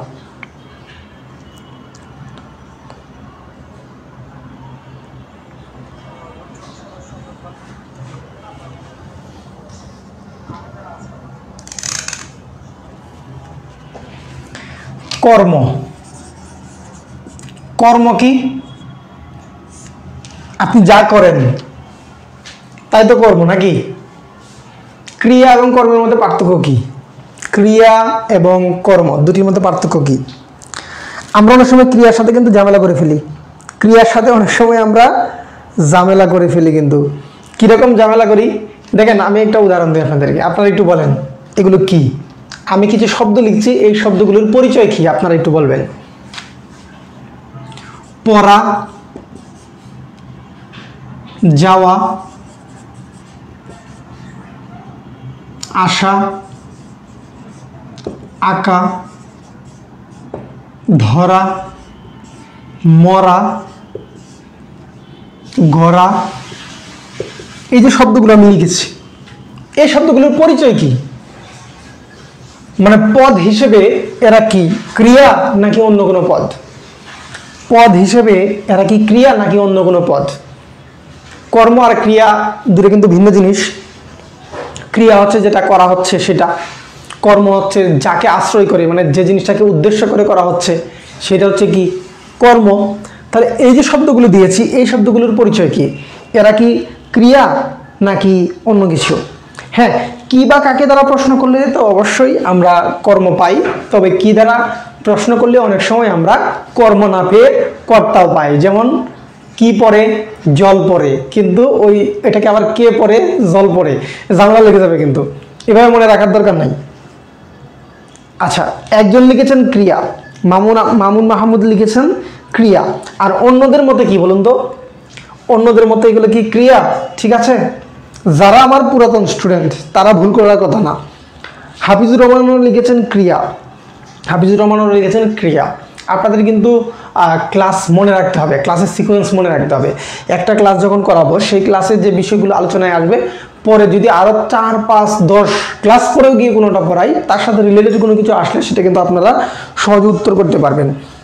সবাই ক্রিয়া বলছেন, সবাই ক্রিয়া বলছেন। আচ্ছা, সবাই ক্রিয়া বলছেন। দেখেন, সবাই ভুল, সবাই কি ভুল, এগুলো কি না ক্রিয়া না, এগুলো কি তাহলে? এগুলো কি ক্রিয়ার সাথে যদি আ যুক্ত হয়, ক্রিয়ার সাথে যদি আ যুক্ত হয় তাহলে নাম হয়ে যায় নাম ধাতু, নাম ধাতু। আর নাম ধাতু মানে কি? নাম ধাতু মানে কি? বিশেষ্য। এই যে এখানে যা কিছু দেখতে পাচ্ছেন সব হচ্ছে বিশেষ্য পদ, এগুলো সব কি বিশেষ্য। এইগুলাকে ভাববাচক, ভাববাচক ক্রিয়া বলা হয়, ভাববাচক ক্রিয়া বলা হয়। কিন্তু সে ক্রিয়া না, সে কিন্তু ক্রিয়া না। ক্রিয়াটা কি? ক্রিয়া হচ্ছে পর, ক্রিয়া হচ্ছে যা, ক্রিয়া হচ্ছে আস, ক্রিয়া হচ্ছে আক, ক্রিয়া কি?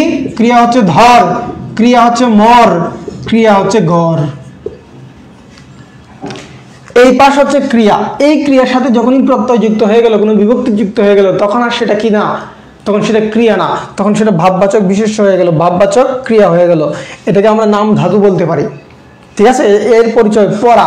আমার পড়াটা শেষ হলো না, আমার যাওয়াটা তার কাছে ভালো লাগলো না, আমার আশাটা সে পছন্দ করেনি, আমার আঁকাটা অনেক সুন্দর হয়েছে, আমার ধরাটা, মাছ ধরাটা, আমার মাছ ধরাটা খুবই পছন্দ।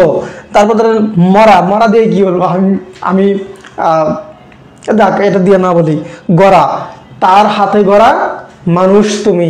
এই যে দেখেন, গড়া, আঁকা, পড়া, যাওয়া, এগুলো আর ক্রিয়া নাই, এগুলো কি হয়ে গেল? সব নাম ধাতু হয়ে গেল। ঠিক আছে, তাহলে এই জিনিসটা মনে রাখতে হবে, এই জিনিসটা মনে রাখতে হবে। এগুলো কিন্তু ক্রিয়া না। আমরা ক্রিয়া মনে করি, কিন্তু ক্রিয়া এগুলো না। ক্রিয়া হচ্ছে তখনই যখন তার সাথে ক্রিয়া বিভক্তি যুক্ত আছে এবং অথবা তার মূলটা আছে, তখনই সে ক্রিয়া। এটা কেন দিলাম? কারণ হচ্ছে কর্মের সাথে যাতে ক্রিয়ার ঝামেলা না লাগে, কর্মের সাথে যাতে ক্রিয়ার ঝামেলা না লাগে। অনেকেই মনে হয় নতুন শুনলেন নাকি? নতুন না, আসলে এটা আমরা এইভাবে আলাদা করি না। এটা হচ্ছে আমাদের সমস্যা আর কি, আমরা আলাদা করি না। আলাদা করলেই আমরা জানতে পারতাম।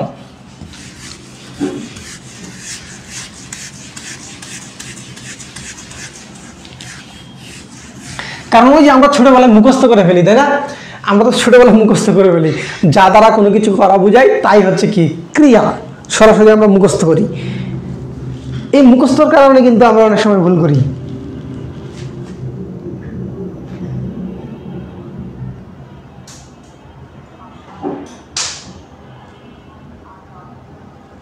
আচ্ছা, কর্ম কি? কর্ম যাকে কেন্দ্র করে, যাকে কেন্দ্র করে কি হয়? ক্রিয়া সম্পাদন হয়, সম্পাদন হয়। সম্পাদন করে কে? সম্পাদন করে কর্তা। কর্তা যাকে আশ্রয় করে ক্রিয়াটা সম্পাদন করে, মানে কাজটা সম্পাদন করে, সেই হচ্ছে কি কর্ম। এই কর্মকে আমরা সাধারণভাবে, কিছুক্ষণ আগে একজন লিখেছিলেন যে সাধারণভাবে এই যে একজন শুনেছেন, হ্যাঁ সাদিয়া ইসলাম আশাদ, হ্যাঁ আপনি শুনেছেন। যারা আমার আগে ক্লাস করেছে, আমি টুকিটাকি জিনিস সব কিন্তু আমার ক্লাসে বলে দেই, যখন যেটা আসে সিস্টেমে সেটা আমি বলে দেই, কারণ এগুলো গুরুত্বপূর্ণ জিনিস। টুকটাক ছোটোখাটো জিনিস হলেও গুরুত্বপূর্ণ। আচ্ছা, যাকে কেন্দ্র করে ক্রিয়া সম্পাদন হয় সেই হচ্ছে কি কর্ম। কর্মকে আমরা সাধারণত মনে রাখতে পারি যে কি বা কাকে দ্বারা প্রশ্ন করলে যা উত্তর পাই তাই হচ্ছে কি কর্ম। তবে এটা দিয়ে অনেক সময় আমাদের কাজে লাগে না, অনেক সময় আমরা পেছে পড়ে যাই, তাই না? আচ্ছা, তো পেছে যাতে না পড়ি সেজন্য আমরা কি বা কাকে দ্বারা মনে রাখার দরকার নেই, আমরা সরাসরি প্রয়োগে দেখব, সরাসরি প্রয়োগে দেখব। প্রয়োগটা কিভাবে দেখি? আমরা কিছুক্ষণ আগে উদাহরণ দিয়েছিলাম যে অর্থ কি করে? অর্থ অনর্থ ঘটায়, তাই তো? আচ্ছা, এখানে ঘটানোটা হচ্ছে কি ক্রিয়া, ঘটানোটা কি ক্রিয়া। এই ঘটানোর কাজটা কে করতেছে? এখানে ঘটানোর কাজটা কে সম্পাদন করলো? অর্থ। তাহলে অর্থটা হচ্ছে কি কর্তা। এখন কর্তা কি ঘটাইলো? মানে এই যে ঘটানোর কাজটা কোন জিনিসটাকে কেন্দ্র করে হইল, কোন জিনিসটা দ্বারা বুঝলাম যে এই জিনিসটা সে ঘটাইছে? এই অনর্থ না? এই অনর্থ। সে কি ঘটাইছে? অনর্থ ঘটাইছে। তাহলে এই যে কর্তা যে ক্রিয়াটা করলো, ক্রিয়াটা শেষ হইলো যার মাধ্যমে, যাকে কেন্দ্র করে, সেই হচ্ছে কি কর্ম, সেই হচ্ছে কর্ম। এরকম ধরেন বললাম বাবা আমাকে একটি কলম কিনে দিলেন, বাবা আমাকে একটি কলম কিনে দিলেন। আচ্ছা, শুধু দিলাম কলম কিনে দিলেন, কে দিছে? বাবা। আচ্ছা, বাবা কলম কিনে দিলেন। এই যে দেওয়ার যে কাজটা, দেওয়ার কাজটা কে করলো? বাবা। বাবা কি দিছে? কলম দিছে।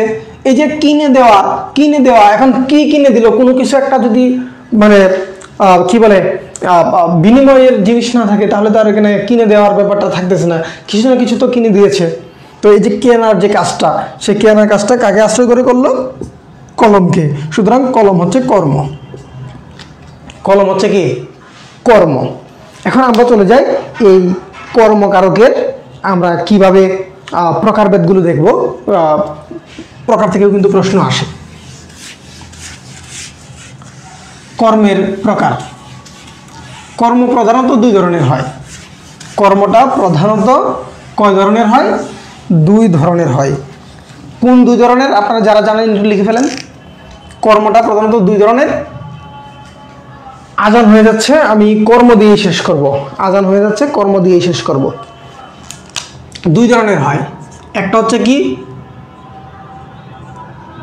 মুখ্য, আর একটা হচ্ছে গৌণ। গৌণ মানে কি? যেটা একটু কম। মুখ্য মানে কি? প্রধান। মুখ্য হচ্ছে কি? প্রধান। আর গৌণ মানে কি? যেটা একটু কম, যেটা এক কথায় আমি বলে দিই আপনাদেরকে, আপনি যদি কোনো একটা বাক্য থেকে মুখ্য কর্ম যদি বাদ দেন তাহলে বাক্যটা পরিপূর্ণ হবে না।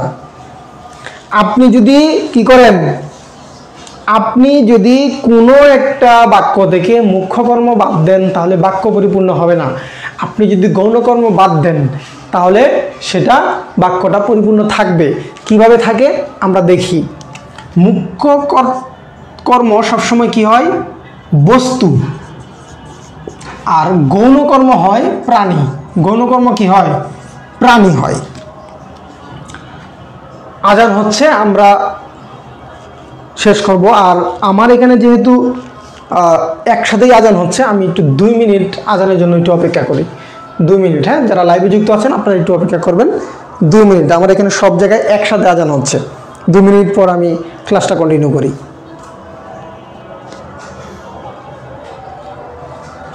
মাগরিব এবং এশার মাঝখানে সময়টা কিন্তু খুবই অল্প।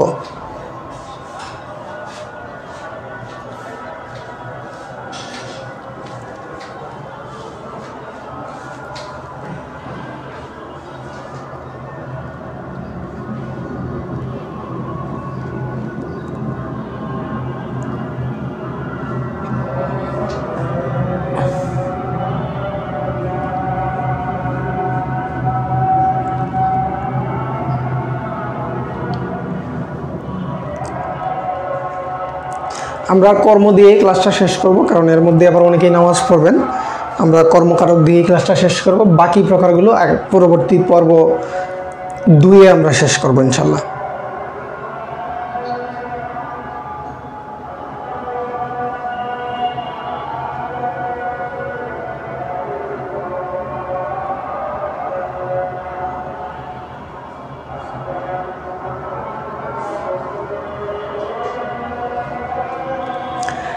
তারপরে আমি আরেকদিন আরেকটা ক্লাস নিব কারকের যেগুলো কনফিউশন আছে। কারকের একই রকম, যেমন টাকায় টাকা হয়, টাকায় টাকা আনে, টাকায় কিনা হয়, টাকায় সব হয়, টাকায় দুধের কি বলে বাঘের দুধ মেলে, বাঘের চক্ষু মেলে, এই টাইপের একই রকম যে শব্দগুলো বাক্যগুলো আছে এগুলো নিয়ে আলাদা একটা ক্লাস নিব। সেটা হচ্ছে কারকের কনফিউশন ক্লাস হবে।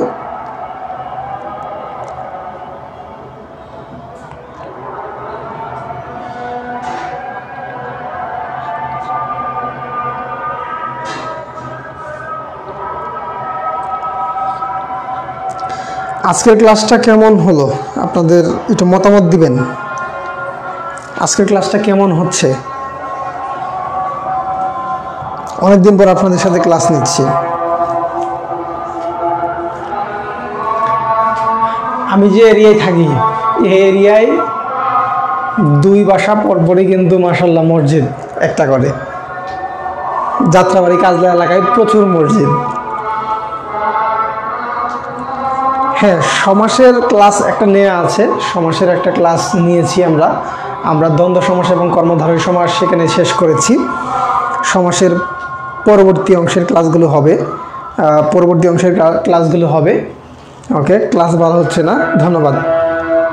পদের ক্লাস নিতে হবে, বিশেষ করে ক্রিয়াপদের উপর খুবই গুরুত্বপূর্ণ ক্লাস নিতে হবে। ক্রিয়াপদ এবং বিশেষণ এই দুইটা আমাদের জন্য গুরুত্বপূর্ণ। আচ্ছা, আমার ক্লাস মানে অসাধারণ। চেষ্টা করি আপনারা আপনাদের আশীর্বাদ এবং আপনাদের যে স্বতঃস্ফূর্ত অংশগ্রহণ, এটার জন্যই ক্লাসগুলো আরও ভালো হয় আর কি। আস্তে আস্তে যখন মানুষজন আরও বাড়বে, মানুষজন আরও বেশি আসবে, তখন আরও বেশি ভালো হবে ইনশাল্লাহ। এবং আমি সবসময় আমিও শিখছি। হ্যাঁ, আপনাদেরকে শেখানোর জন্য আমি নিজেও শিখছি, শেখার মধ্যেই থাকবো, শেখার কোনো শেষ নাই, সেটা চলতেই থাকবে। আপনাদের পড়াশোনা কেমন হচ্ছে? সবার পড়াশোনা কেমন হচ্ছে? আপনাদের সার্বিক প্রস্তুতি কেমন? সামনে আপনাদের জন্য প্রাইমারির যে সার্কুলার হবে, নিবন্ধনের সার্কুলার হবে, সেখানে চিন্তা করছি যে বাংলার গুরুত্বপূর্ণ যে টপিকগুলো আছে, মুখস্থের টপিকগুলো রাখবো না, মুখস্থের টপিকগুলো রাখার দরকারও নাই। একেবারেই বেসিক যে গ্রামারগুলো দরকার, ধ্বনি, বর্ণ, সমাস, সন্ধি, প্রত্যয়, কারক, এই যে মানে যেগুলো বোঝানোর মতো, এরকম কয়েকটা টপিক নিয়ে 10 থেকে 15টা টপিক নিয়ে একটা কোর্স দেবো আপনাদের জন্য। এবং সেখানে সবগুলো বিষয় বেসিক টু অ্যাডভান্স আমরা শেষ করব। মুখস্থের পার্টগুলো সেখানে ক্লাসে রাখবো না, কারণ হচ্ছে সমার্থক শব্দ, বিপরীত শব্দ, এগুলো ক্লাসে বোঝানোর আসলে আহামরি তেমন কিছু নেই। সেজন্য শুধু ক্লাস বাড়িয়ে লাভ নাই। আমি যদি দেই কিছু জিনিস গুরুত্বপূর্ণ, অবশ্যই আমি আলাদা করে দিয়ে দিব মুখস্থের বিষয়। সেই মুখস্থের বিষয়গুলো আপনাদেরকে আমি দিব, নোট করে দেব যে গুরুত্বপূর্ণ কিছু বিষয়, যেমন ধরেন বিপরীত শব্দ সব পড়তে হবে না, আমি কিছু বিপরীত শব্দ আপনাদেরকে আলাদা করে দিয়ে দিব, সেগুলো আপনারা পড়বেন ইনশাল্লাহ, সেখান থেকেই কিন্তু কমন আসবে। আচ্ছা, আমরা ক্লাসটিতে চলে যাই। আশেপাশের মোটামুটি আজান শেষ হয়েছে, আমরা কর্মকারক দিয়ে শেষ করি। মোটামুটি পড়লে হবে না, পড়তে ইচ্ছা করে না, বেশি বেশি পড়তে হবে, পড়ার কোনো বিকল্প নাই, প্রতিযোগিতা অনেক, সেজন্য বেশি বেশি পড়তে হবে। আর সস্তা মোটিভেশনেরও কিছু নাই। আপনার কেরিয়ার আপনি গড়বেন, আপনার এই জন্য আপনি একটা মারামারি করতে যাবেন, আপনি ধরেন আপনার বান্ধবীর সাথে মারামারি করতে যাবেন, প্রস্তুতি ছাড়া যদি যান, তাহলে আপনি মার খাই আসবেন না? চাকরিটাও সেম, আপনি এখানে মারামারি করতে যাচ্ছেন, আপনি প্রতিদ্বন্দ্বিতা করতে যাচ্ছেন, সুতরাং এখানে আপনার নিজেকে সেইভাবেই গড়ে তুলতে হবে। আপনি একটা যুদ্ধ করতে যাচ্ছেন, তো যুদ্ধে যদি আপনি প্রস্তুতি ছাড়া যান, তাহলে তো আপনি সেখানে শহীদ হয়ে যাবেন, এবং কাপুরুষের মতো শহীদ হবেন। সুপুরুষের মতো যদি শহীদ হতে পারেন, তাহলে তো না, ঠিক আছে। তার মানে এটা যে আপনি চাকরি পড়াশোনা করতে করতে শহীদ হয়ে যান, ব্যাপারটা এরকম না। একটা নির্দিষ্ট মাত্রায় পড়াশোনা করতে হবে, ধারাবাহিকভাবে পড়তে হবে, তাহলেই কেবলমাত্র সম্ভব। হ্যাঁ, ধীরে ধীরে দিয়ে দিব। যেটা বলছিলাম, কর্মকারক 2 প্রকার, একটা হচ্ছে মুখ্য কর্ম, আর একটা হচ্ছে গৌণ কর্ম। এই বস্তু হচ্ছে মুখ্য, আর প্রাণী হচ্ছে কি গৌণ। একটা উদাহরণ দেই, কিছুক্ষণ আগে দিয়েছিলাম, বাবা আমাকে একটি কলম কিনে দিলেন। এখানে কোনটা কোন কর্ম? কিনে দেওয়ার কাজটা কে করছে? কিনে দেওয়ার কাজটা করলো হচ্ছে বাবা। তার মানে বাবা হচ্ছে কি কর্তা। আমাকে একটি কলম কিনে দিলেন। কাকে কিনে দিলেন? আমাকে। কি কিনে দিলেন? কাকে? আমাকে। কি কিনে দিলেন? কলম কিনে দিলেন। তার মানে এই যে কিনে দেওয়া, এই কিনে দেওয়ার কাজটা 2টা জিনিসকে আশ্রয় করে সম্পন্ন হয়েছে। এক হচ্ছে কলম, আর এক হচ্ছে কি আমাকে। মানে কিনে শুধু তিনি রাখেননি, কলমটা কেনার পর আরেকজনকে দিয়েও দিয়েছেন। তাহলে এখানে ক্রিয়াটা সম্পন্ন হয়েছে মূলত 2টা জিনিসকে কেন্দ্র করে, একটা হচ্ছে কলম, আরটা হচ্ছে আমাকে। এখন আমাকে এবং কলম, এই 2টার মধ্যে কোনটা গৌণ কর্ম আর কোনটা হচ্ছে মুখ্য কর্ম? আমরা একটু দেখি যে আমাকে ছাড়া বাক্যটা পরিপূর্ণ হয় কি না। বাবা একটি কলম কিনে দিলেন, বাক্যটা কি ঠিক আছে?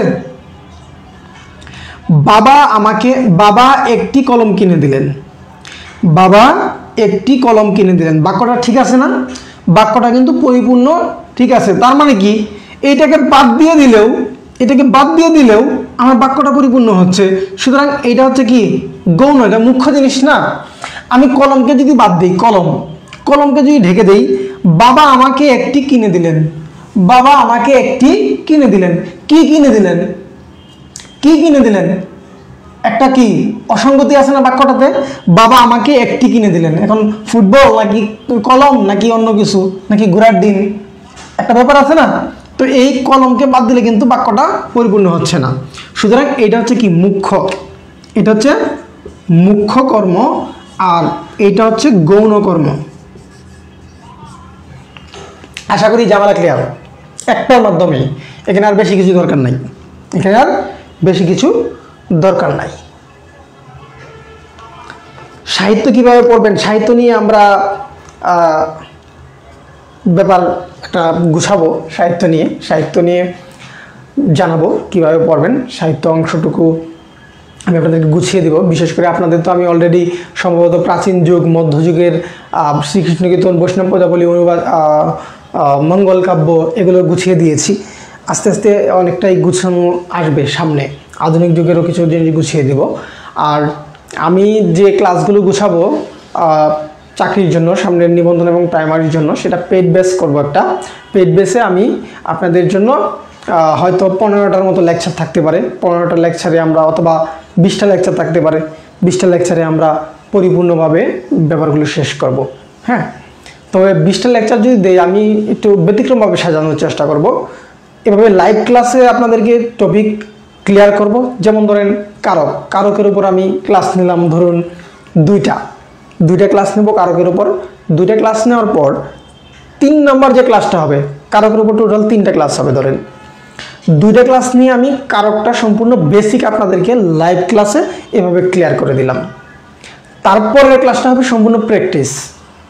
এই প্র্যাকটিসটা করা যেতে পারে স্লাইডের মাধ্যমে। তো এখানে যেহেতু স্লাইড দেখানো যায় না, সেজন্য ওইটা স্লাইডের মাধ্যমে আলাদা একটা ক্লাস হতে পারে জুমে, আর এইটা হতে পারে ফেসবুক সিক্রেট গ্রুপে লাইভ, আপনাদের কনসেপ্টগুলো ক্লিয়ার করে দেওয়া। বিভিন্ন পরিকল্পনা আছে আপনাদের জন্য। হ্যাঁ, আপনাদের জন্য বিভিন্ন পরিকল্পনা আছে। আচ্ছা, আসুন আমরা আরও কিছু কর্ম দেখি।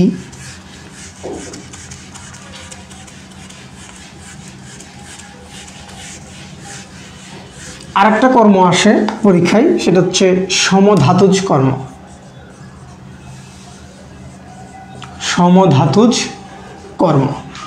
সমধাতুজ কর্মটা কি? আমি যদি বলি খুব এক ঘুম ঘুমিয়েছি, খুব এক ঘুম ঘুমিয়েছি। এই যে ঘুম ঘুমানো দুইটা কি একই ক্রিয়ামূল না? ক্রিয়াটা কি, ক্রিয়ামূলটা কি এক না? এরকম যদি হয় তাহলে এটাকে সমধাতুজ কর্ম বলা হয়। খুব এক ঘুম ঘুমিয়েছি, ঘুমানোটা ক্রিয়া, আর এইটা হচ্ছে কর্ম। এটা হচ্ছে কি কর্ম। এরকম খাওয়া খেয়েছি, চলা চলেছি, যাওয়া গিয়েছি, এরকমভাবে যদি আসে তাহলে এগুলো কি হয়? সমধাতুজ হয়। সমধাতুজ হয়। হ্যাঁ, ঘুম হচ্ছে সমধাতুজ কর্ম। আচ্ছা,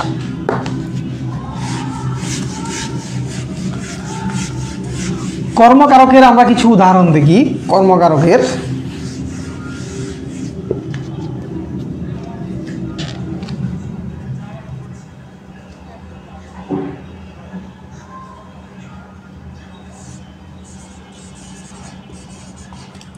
টাকায় টাকা আনে।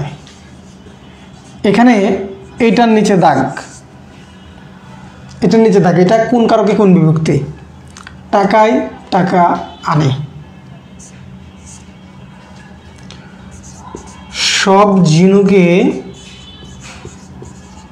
মুক্ত মেলে না। এখানে মুক্তর নিচে টান, ঝিনুকে না। হ্যাঁ, মুক্ত।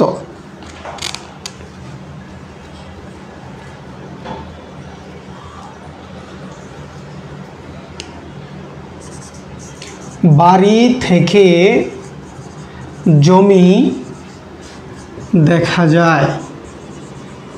এখানে জমির দাগ দেয়া আছে, ঠিক আছে।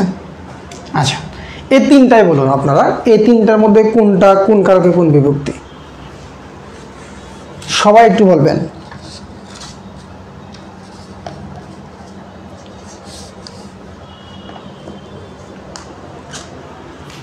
ওকে, কষ্ট না করলে কেষ্ট মেলে না। জিকে মেরে বউকে বুঝানো। যে জি, কষ্ট, এগুলো কোন কারক? ওকে, তৃতীয়া কেন হবে? তৃতীয়া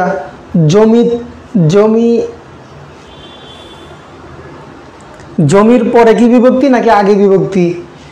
যদি হয়তো বাড়ি থেকে, তাহলে এইটাতে বিভক্তি তো পরে বসে। বিভক্তি কোথায় বসে? শব্দের পরে বসে। তাহলে বাড়ি থেকে, এটা অধিকরণে তৃতীয়া হইতে দেখেছে। কিন্তু জমি দেখা যায়, এই যে জমির পরে কিন্তু বিভক্তি নাই, বিভক্তি বসে কোথায়? শব্দের শেষে। তাহলে জমি কিন্তু শূন্য বিভক্তি। আর বাড়ি থেকে এইটা হচ্ছে তৃতীয়া, এটা হচ্ছে কি? তৃতীয়া এবং অধিকরণ। আচ্ছা, কষ্ট না করলে কেষ্ট মেলে না। আপনি যদি কোনো কিছু পাইতে চান তাহলে কি করতে হবে? কষ্ট করতে হবে। তাহলে এখানে আপনার এই কেষ্ট মেলার একটা উপায় বলতেছি, মানে কেষ্ট মেলার জন্য বা কেষ্ট মেলার যে এই মেলানোর যে ক্রিয়াটা, এটা সম্পন্ন হয় কি করলে? কষ্ট করলে। তাহলে এটা হচ্ছে কি? শূন্য, কর্মে শূন্য। জিকে মেরে বউকে বুঝানো। কাকে মেরে? জিকে মেরে বউকে বুঝানো। তাহলে জিটা কি হবে? জিটা হচ্ছে কি? কর্ম। আর এখানে বিভক্তিটা কি? কে বিভক্তিটা কি হবে? দ্বিতীয় না? দ্বিতীয়া। ওকে, হ্যাঁ, দ্বিতীয়া, ঠিক আছে। আর উপরে টাকায় টাকা আনে। টাকা কি আনে? আনার কাজটা কাকে দিয়ে সম্পন্ন হচ্ছে? টাকা কি দিয়ে সম্পন্ন হচ্ছে? কিন্তু কাকে আশ্রয় করে? এই টাকাকে আশ্রয় করে। এইটা হচ্ছে কর্ম, কর্মে শূন্য। তাহলে এইগুলো আমি এখানে দিয়েছি।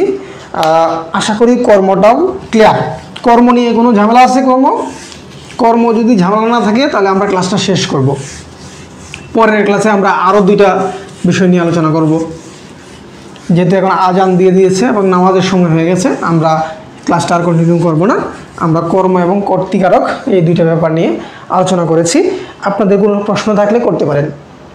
কর্ম থেকে আপনাদের কোনো প্রশ্ন থাকলে করতে পারেন। যদি ব্যতিক্রম কোনো প্রশ্ন আপনাদের মাথায় আসে সেটাও দিতে পারেন। আর ক্লাসটা আপনাদের বোধগম্য হয়েছে কিনা, বিশেষ করে কর্মটা, কর্তৃকারক তো হয়েছেই, কর্মটা আপনাদের বোধগম্য হয়েছে কিনা, যদি হয়ে থাকে তাহলে আমরা এখন ক্লাসটি। আচ্ছা, জিকে কি? জিকে, জি মানে হচ্ছে মেয়ে, জি মানে হচ্ছে মেয়ে আর কি। মেয়েকে মেরে বউকে বোঝানো আর কি, মাকে বোঝানো। এটা একটা প্রবাদ বাক্য। ঠিক আছে, তাহলে আজকে আমরা কর্তৃকারক এবং কর্মকারক মোটামুটি একটা আলোচনা করেছি, কিছু উদাহরণ দিয়েছি। আপনারা বাসায় আরও বেশি প্র্যাকটিস করবেন। কোনো সমস্যায় পড়ে গেলে এই লাইভের কমেন্টে এসে আপনারা লিখে যাবেন, সেখানে আমি আপনাদের পরিপূর্ণ সমাধান দিয়ে রাখবো। ঠিক আছে, আর আমরা এখন থেকে নিয়মিতই ক্লাস নিতে থাকবো, ফ্রি ক্লাস নিব। এখন আলহামদুলিল্লাহ আমিও সুস্থ, কোনো সমস্যা নেই, ক্লাসগুলো চলতে থাকবে নিয়মিতই। আর আপনাদের জন্য ফ্রি কার্যক্রম যেগুলো আমাদের প্ল্যান করা আছে সেগুলো ধীরে ধীরে গ্রুপে এবং পেজে আপলোড হতে থাকবে। আপনারা একটু অনুগ্রহ করে আমার লাইভ শেয়ার করে দিবেন। এবং পেইড এক্সাম বেসে কিন্তু এখনও ভর্তি হতে পারবেন। আমাদের মাত্র 4টা এক্সাম গিয়েছে। আপনি যদি ভর্তি হন তাহলে 4টা এক্সাম আপনি দিতে পারবেন, লিঙ্ক দিয়ে দিব। তার পরিবর্তে এক্সামগুলো আপনারা কন্টিনিউ করতে পারবেন মাত্র 210 টাকা। আর পেইড যে জব সলিউশন কোর্স, সেই জব সলিউশন কোর্সে কিন্তু 3টা ক্লাস হয়েছে। আগামীকালকে 4 নম্বর ক্লাস হবে। আমরা 3টা ক্লাস সবার জন্য উন্মুক্ত রেখেছিলাম, ফ্রি রেখেছিলাম। আর কালকে থেকে ক্লাসগুলো আর ফ্রি হবে না। জব সলিউশন, বাংলা জব সলিউশনের যে ক্লাস, সেগুলো কালকে থেকে পেইডের জন্যই হবে। সুতরাং সেটাও আপনারা যারা ভর্তি হতে চান, এখনও আপনারা ভর্তি হতে পারবেন, এখনও আমার সাথে যোগাযোগ করতে পারেন। এবং আমাদের এক্সাম ব্যাচ 2 খুব দ্রুতই শুরু হবে। এক্সাম ব্যাচ 2 দিব সামনে, সেটাও আশা করি ডিসেম্বরের মাঝামাঝিতেই আপনারা পেয়ে যাবেন। যারা এখন ভর্তি হননি তারা তখন ভর্তি হতে পারবেন। এক্সাম ব্যাচ 2 আমরা তখন দেব। ওকে, তাহলে আজকে এ পর্যন্তই থাকছি। সবাই ভালো থাকবেন, সুস্থ থাকবেন, বাংলা নিকেতনের সাথেই থাকবেন এবং লাইভটি শেয়ার করে দিবেন। ধন্যবাদ সবাইকে।